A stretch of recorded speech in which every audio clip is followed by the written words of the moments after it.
Welcome to the zswiggs Show. What is up, everybody? Welcome to the zswiggs Show. I'm your host, zswiggs. Good to see you guys. Happy Friday. I love doing this show on a Friday. I feel like it's a good way to absorb in the weekend. You know, start it off right with some talks about some fun video games and things. And that's what we do on this show. We talk about all of gaming culture, gaming news, Nintendo, PlayStation, Xbox when there's things to talk about, amiibo, pop figures, new accessories, everything about gaming and gaming culture. That's this show. It's a zswiggs Show. We got a bunch of cool stuff to talk about. Again, mostly Nintendo, but we do have one huge piece of news which we're going to get to this week, and that is the Witcher television series coming to Netflix. I cannot tell you how hyped I am about this. It's like the greatest thing I've ever heard in my life. But before we do that, I'm going to make sure I finish out the intro here. Go to dewoh.com/zswiggs. That's DEWOH.com/ZSWIGGS. And you will get everything there. The links to the iTunes, the Stitcher, the Google Play, subscribe as a podcast. And, of course, a link to the live show. We're live every Friday at 12 noon Central Time. And also, you can get a link to my Twitch there. If you ever want to watch me play video games, occasionally I'm live. You can drop me a follow there. And my Twitter, @zswiggs_high. You can get me there, too. So, pretty reachable. And we like to talk about games. So, let's jump right in to the video game, shall we? Here's what's going to happen today, all right? I'm going to try to contain my hype level to a reasonable, level. Because here's what's happening. Earlier this week, as in yesterday, Destiny 2 came out. They revealed Destiny 2 for the first time ever. And the hype train for Destiny 2 cannot be stopped. And I talk all about that on my other podcast, The Weekly Reset, which I host with unofficial Tony P. Also available at Dewoh.com if you want to go check it out. But if you like Destiny, that's for you. I don't talk about Destiny on this show because I have a whole other show to do for Destiny. But just imagine this big, giant hype train just barreling down the tracks, okay? And then I read this news. A few days ago, May 17th, The Witcher fantasy franchise, epic saga to be brought to life as an English language drama series on Netflix. That was a sound of the hype train exploding and morphing into some type of Hypezilla transformer that's now wreaking havoc on Hype Town. I didn't think anything could make me more excited than Destiny 2. I didn't think I could look forward to anything more than Destiny 2. But the Witcher saga coming to Netflix, that does it. Yes, ladies and gentlemen, don't tell unofficial Tony P. But I am more hyped about the Witcher television series than I am for Destiny 2. Hollywood, California, May 17th, 2017. Netflix is developing and producing an English-language drama series based on The Witcher, the globally popular fantasy saga from Polish writer, this first name, man, Andrzej, don't know, Sapkowski, that one's easy, that has entranced legions of fans worldwide. Known collectively as The Witcher Saga, Sapkowski's 8 novels and stories collections center around witchers, hunters who develop supernatural abilities at a young age to battle deadly monsters. The New York Times best-selling books have spawned a major video game franchise and have been translated into over 20 languages. Andrzej Sapkowski has created a rich and memorable world, at once magical and familiar, said Eric Barmok, Netflix Vice President International Series. We couldn't be more excited about bringing The Witcher Saga to Netflix members around the world. I'm thrilled that Netflix will be doing an adaptation of my story, staying true to the source material and the themes that I have spent over 30 years writing, said Sapkowski. I'm excited about our efforts together, as well as a team assembled to shepherd these characters to life. So, who will be doing it? Well, Andrzej Sapkowski will serve as a creative consultant. He's the author. Sean Daniel from the Mummy franchise and The Expanse and Jason Brown from The Expanse, partners in the Sean Daniel Company, are executive producers, along with Tomek Baginski, an Oscar-nominated short, The Cathedral, BAFTA-winning author of The Fallen Art and Ambition, and Jarek Słako, The Fallen Art, Another Day in the Life, from Platige Image, a Polish production company and visual effects company.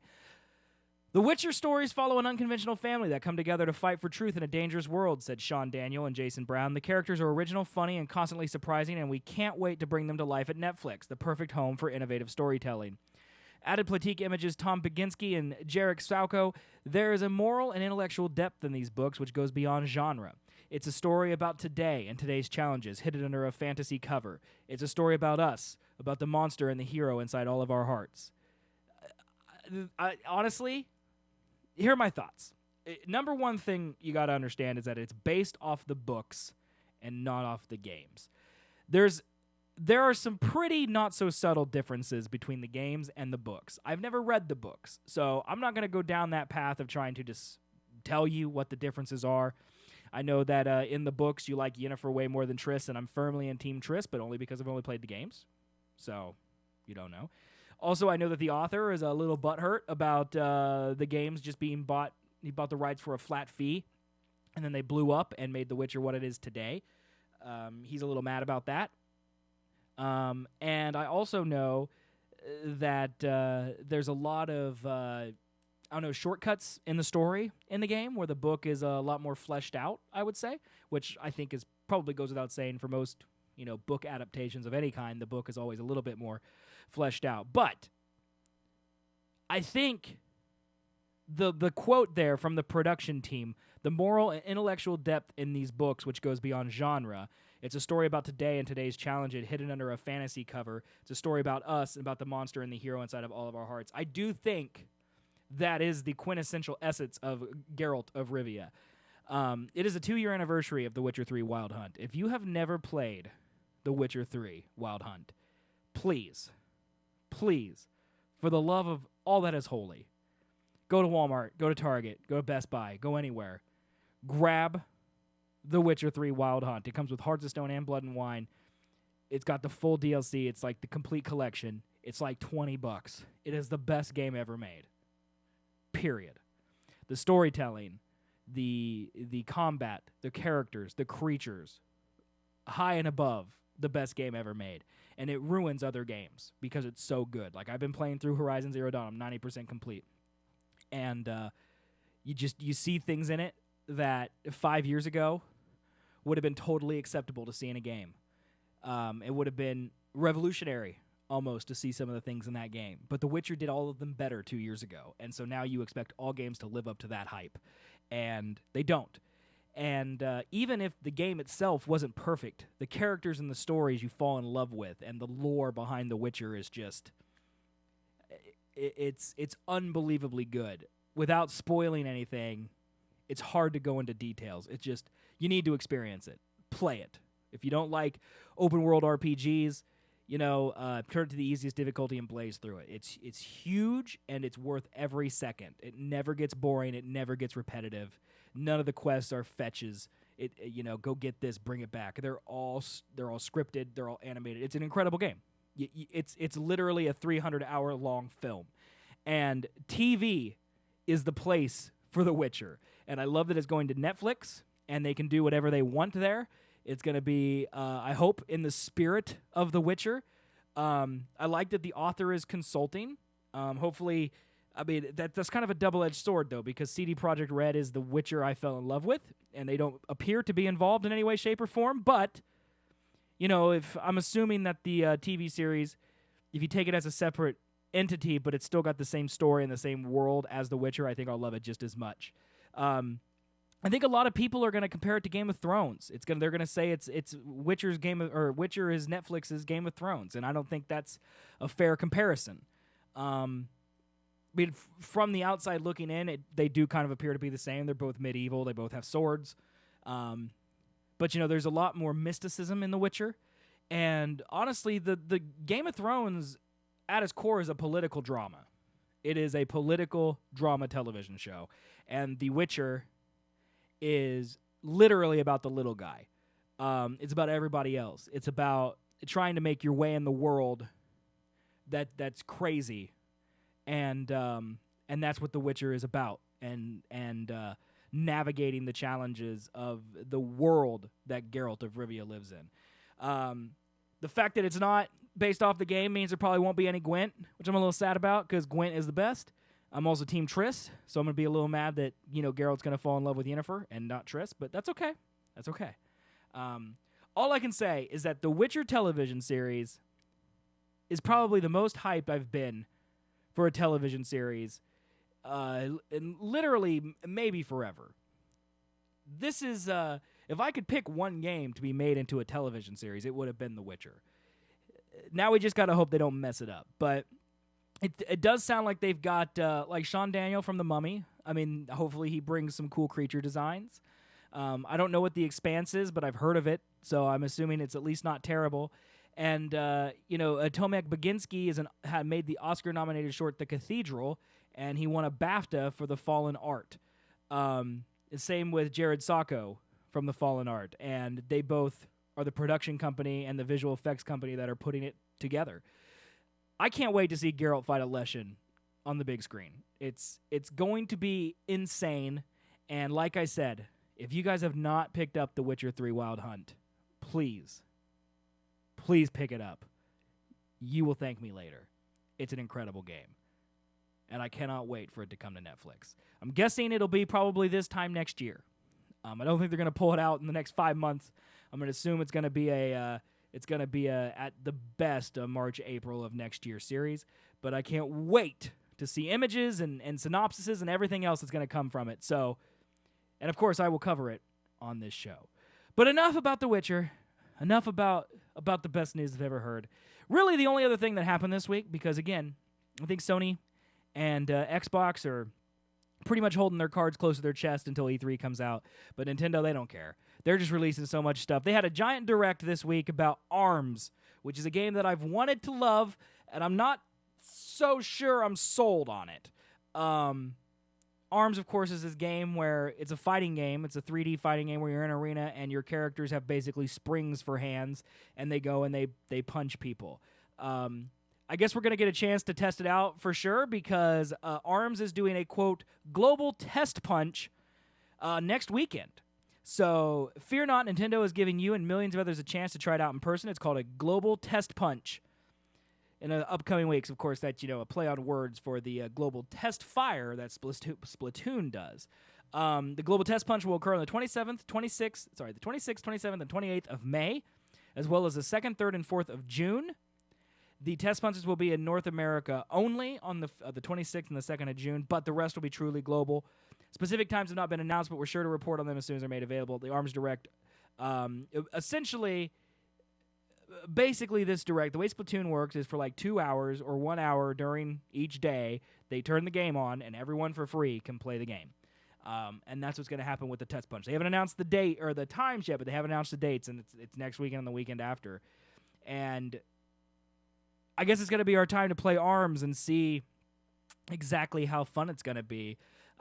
During that Direct, for the first time ever, they basically showed us the characters for ARMS. So there's this guy named Springman. He likes muscle training and pizza. Okay. His weapons, he has a fire weapon, a wind weapon, a stun weapon. Essentially the way ARMS is going to work is that they have weight classes and they have attributes. So basically you can mix and match each arm, essentially, is what's going to go on. So your right arm can have a fire element, and your left arm can have a wind element, and they each have a different weight. And of course, weight deals with power. Essentially, a flexible fist weight class greatly affects the projectile momentum. Heavy arms pack a serious punch, but are far slower than their nimble multi-hit counterparts, which attack at a flurry of successive weaker strikes. Attack also have the ability to cancel each other out, and they're one of the same weight class, with heavier arms knocking down lighter ones. It's a clever mechanic that provides a ton of strategy of knowing when to dodge or to overpower your opponent's attacks. There are 7 attributes. Fire burns, provides guaranteed knockdowns. Electric shocks and help create opening. Winds blow back with gusty cyclones. Ice freezes and slow down movement speed. Stun momentarily paralyzes. Explosions blast rival to Kingdom Come. And blind hinders eyesight with a splash of screen obstructing gunk. Think the bloopers in Mario Kart. Different arms have different attributes, making clever combinations the key to winning bouts. And of course, it's all mix and match. So we go back to the characters here. You can see Springman, and then we got Ribbon Girl. We've got Ninjara, Master Mummy, Min Min, Mechanica, Twintel, Bite and Bark, Kid Cobra, who's a Twitch streamer, and Helix, DNA Man. Essentially, those are the 7 characters that are going to be in ARMS. Now, the interesting thing to me is, you could see a lot of the art here. It reminds me a lot of Overwatch. Now, ARMS was created by the people who did Mario Kart 8. And Mario Kart 8, of course, is fantastic. It's the best Mario Kart ever made, especially Deluxe now for the Switch. There's pretty much no reason to not grab Mario Kart 8. However, this is a fighting game. There's some depth to it. There's characters. You can mix and match arms with different weights, different effects. Each character has a signature move, of course. Ninjara, they each have a map. For example, Ninjara, he has Chakram Stun, with just curved punches that can go around and hit opponents on their side. Buff, which curves when you charge it. The glove puff and buffs and expands up. Tribalist, it shoots off 3 bullets horizontally. When charged, it will explode. His favorite is Tribalast plus Chakram. And, all of these characters are really cool looking. They all have a little brand behind them. And the problem is that even after having all this depth, it still feels like just a fighting game. And so I'm really excited to see this global test punch, because I want them to tell me that it's not just a fighting game. Because all of the directs in the world and all the YouTube videos in the world don't fill it in. And they also detailed their game modes.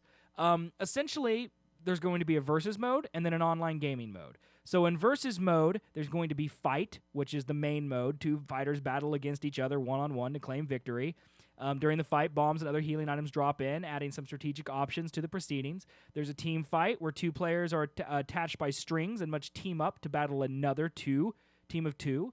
Attacks can hit allies, so that's kind of fun, tied together. Volleyball, or V-ball, it's similar to volleyball. It's a sport that involves knocking an explosive ball into the opponent's court, so it's kind of a mini-game style. Hoops, which you grab opponents and shoot them into the net or even dunk them for extra satisfaction. This hardcore game of ARMS-style basketball. Skill shot, where you break as many targets as possible using the versatile power of ARMS. 1-on-100, defeat 100 enemies in a row, one at a time in this progressive battle mode. And ARMS test and training, which is a test mode where you can basically try out randomized ARMS combination and practice them. So there are mini-games, but it's still punch this, punch that, punch this, punch that. And then multiplayer is a lot less depth. The Grand Prix is essentially 10 straight matches in Grand Prix. Players will face a final opponent to be crowned the ARMS champion. It's played locally with 1 or 2 players. The party match is connecting the Nintendo Switch console to the internet. The players can battle with up to 3 other ARMS players at a time that are in the same lobby. One lobby can hold up to 10 systems, but with up to 2 players per system. So 20 players can potentially get together in the same lobby. A ranked match is players compete online, one-on-one battles across the world. Winning a match, the player's rank goes up, while losing will make the rank go down. While waiting to play a ranked match online, players participate in any other mode to pass the time and tighten up their skills. So basically, you could just mess around in other game modes while you're waiting for a ranked match to begin. And then local wireless is 8 players with 8 separate systems in the same room. Can gather in a lobby and do whatever you want, like in Party Match. So basically, it's fighting game at its core. It's got ranked multiplayer, and then it's got unranked multiplayer, basically. And then the single-player mode is a series of mini-games. And again, a full $60 game made by the Mario Kart 8 team. It's new IP from Nintendo. On paper, it sounds like it should be good. But I don't know, man. It's going to have some depth to it. It's going to have something other than just punching to get me on there. So I'm really happy that they're doing this global test global test punch, because it should help us understand whether or not it's going to be fun or not. However, with ARMS done, Splatoon at the very end of that direct was also a topic. And I love Splatoon. Splatoon is a shooter. If you've never played Splatoon, it's essentially coat the earth with a certain color of ink. So one person's green, the other team is pink. It's 4v4, and the person who inks the most area wins the game. There's also, ranked matches where you kind of protect the payload, so to speak, or, hold the flag, or there's a lot of different modes. And it was a new Nintendo IP for the Wii U. A lot of people probably didn't play it. So for the Switch, there's going to be a lot of people playing it the first time. And at the end of the Direct, they debuted the single-player mode, which I'm going to get to in a second. But before we do, I want to show you guys these. These are Nintendo Switch Pro Controllers and Joy-Cons and a Switch bundle themed after Splatoon 2. And if you're not watching the YouTube video, these Pro Controllers are awesome. They got the semi-transparent look that the current Pro Controllers do, which I really love. But then it's got, darker ink blots on there, and then logos and character designs from Splatoon. And then the actual the actual grips themselves, the controller grips, are pink and green. Splatoon pink and green, and they look fantastic. I'm usually not a big fan of these accessories, but these things are sweet, and I cannot wait to get my hands on this cool Pro Controller. Of course, the Joy-Cons match.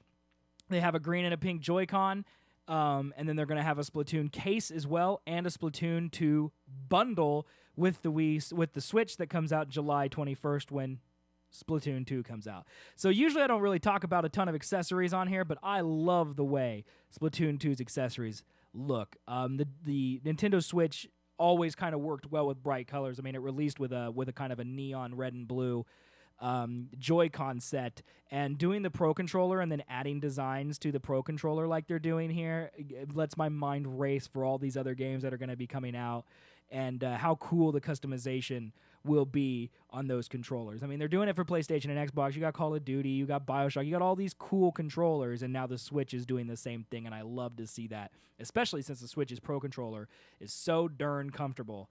I'm totally hyped about that. So, let's talk real quick about Splatoon's single-player campaign, all right? Basically, at the end of the Arms Focus Direct, a brand new trailer for Splatoon's single-player campaign was revealed. Now, if you never played Splatoon 1, honestly, one of the best things about Splatoon 1 that no one ever talks about is the single-player campaign. The single-player Splatoon campaign was a platformer at heart. It had ink puzzles. It had cool, fun-designed enemies. The levels were well-designed, and it wasn't small either. I mean, it was a few hours. It wasn't huge, but for being an online-only game, the fact that it had a single-player campaign at all was kind of crazy. The campaign was literally about, there's these race of octopuses, as you are a squid.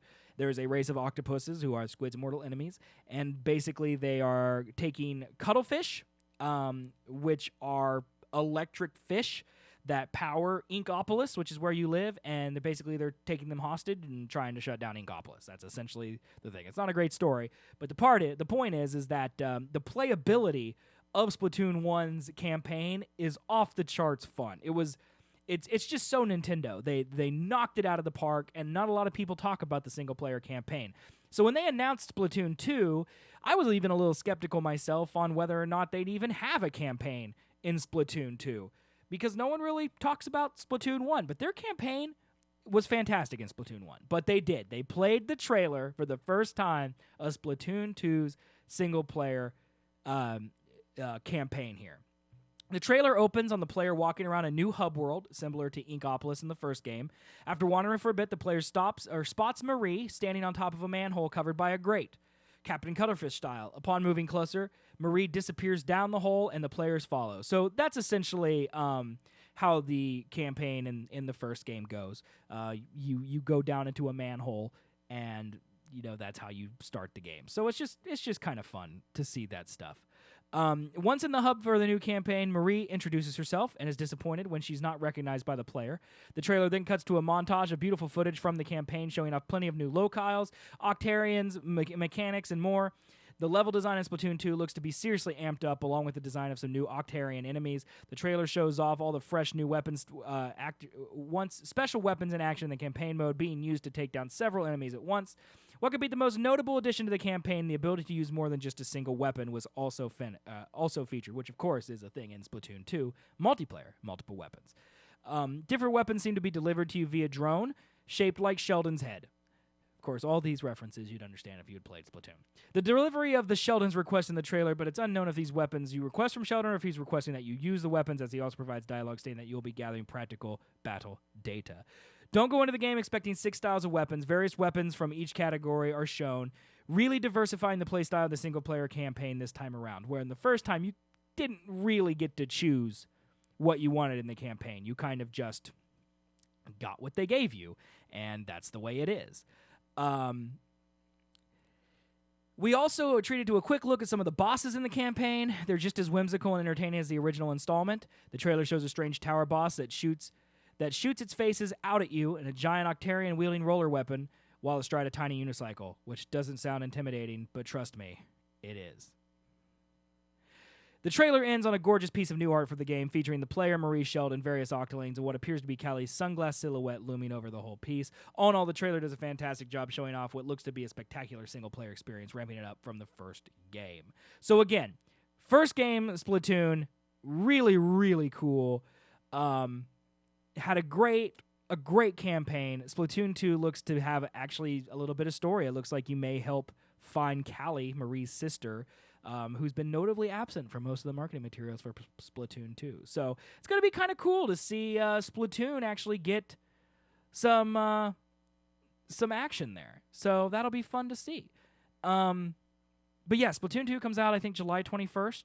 I cannot wait. It's going to be a lot of fun. I want ARMS to blow me away, but I'm really looking forward to Splatoon. That's probably the next big game for the Switch that we're going to get that'll sell and move consoles. I know Nintendo's hoping it's ARMS, but dude, if I'm not sold on ARMS, I can't imagine the general public is. I just don't hear a lot of buzz about ARMS. So, I mean, if you're excited for ARMS, let me know in the comments, because I would love to know that, or you can email me at its@zswiggs.com.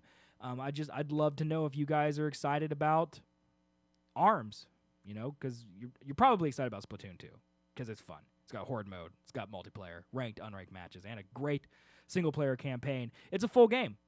Can't go wrong. Can't go wrong with that. And then the last thing I really want to talk about here is the E3 schedule. So if you look, E3 is kind of hyping up. Of course, it starts, mid-June. They released for the first time an actual schedule of events for E3. So we now know that the Xbox press conference is going to be 4 o'clock on June 11th. We know that Bethesda's conference is going to be at 9 o'clock. These are all Central Times. 9 o'clock Central Time on June 11th. So you're going to get Xbox and Bethesda on the same day. So that's going to be kind of cool to see that. Then there's a PC gaming show, which I assume will show off a bunch of stuff, and that'll be at 12 noon on Monday, June 12th. And then also at Monday, June 12th, you have the Ubisoft and the PlayStation conferences. So the Ubisoft one is at 3 o'clock Central, and the PlayStation one is at 8 o'clock Central. So Monday evening, June 12th, is the PlayStation one. That's going to be huge. I expect the Xbox one to also be huge. Bethesda could drop some Elder Scrolls bombs. We don't know for sure. Ubisoft, I'm not really going to be shocked by anything Ubisoft does, unless they have a new cool IP, which they might, but we'll just have to see. And the PC gaming show, of course, I think will show off everything Xbox showed off. But who knows? I could be wrong. But yeah, Xbox, again, is going to be at 4 o'clock Central Time on Sunday, June 11th. And then I think the next big one you're going to want to watch is going to be on Monday at 8 o'clock in the evening, and that's the PlayStation conference. Now, Nintendo was on this, but Nintendo's already said that they're not doing anything. But apparently they have something at 11 a.m. on Tuesday, June 13th. I don't know what that's going to be. So maybe we'll get some more on that, or maybe they're just literally talking about when Nintendo does their Treehouse and their Showcase and their Directs. And that could be too. And that's totally fine if that's what they want to put it on their schedule. I mean, why not put Nintendo on there? They're hot right now. But yeah, guys, Xbox at 4 o'clock Central, Bethesda at 9 o'clock Central, 9 o'clock Central, and then PlayStation at 8 o'clock on Monday. It's going to be a cool weekend. And yeah, it's coming up fast, only about 3 weeks. Hype. So guys, that is it for this week's episode of the Z-Swig Show. Thank you so much for watching. Of course, like I said, subscribe to me on iTunes, Google Play, and Stitcher. Leave a good review. I'd really appreciate that. You can get all the links at duo.com/zswiggs, DEWOH.com/ZSWIGGS. Z-Swig Show. Appreciate you guys for watching. I'll be back next Friday at noon Central Time at duo.com/live. And again, if you forget, just head to that website, duo.com/zswiggs. And I will see you guys later. Goodbye.